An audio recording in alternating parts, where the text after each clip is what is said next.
Well, Ballard has changed a lot over the last 20 years, and it's got a great history of maybe 120 years, maybe 140 years, depending on, or maybe thousands of years, depending on how you look at it. So we thought that people moving into Ballard or people who are already in Ballard should know that history. And the Ballard Historical Society has done a lot of projects in Ballard over the last 30 years. And we saw this book as a way to aggregate all of that information so it would be around in perpetuity in a condensed form, shall we say.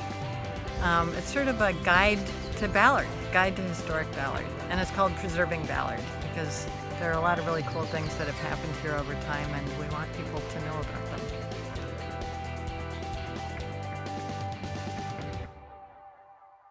We have a Ballard bell keeper, and the bell of Ballard is a very important story. The story's in the book, and he came up with the title. He said, when I described the concept, he said it sounds like the title should be Preserving Ballard.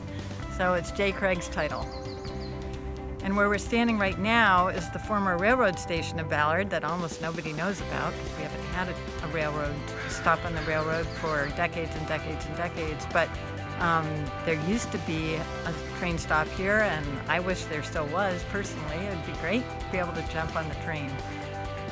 But there isn't yet. This whole part of the world was all resource extraction from the get-go.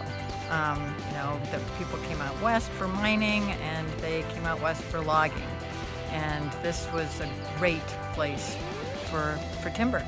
And that's what really built Ballard. And then the fishing industry came along after that. So there have from the beginning been needs to move things around, and the railroad was here very early on. It runs all the way up the coast, all the way down the coast.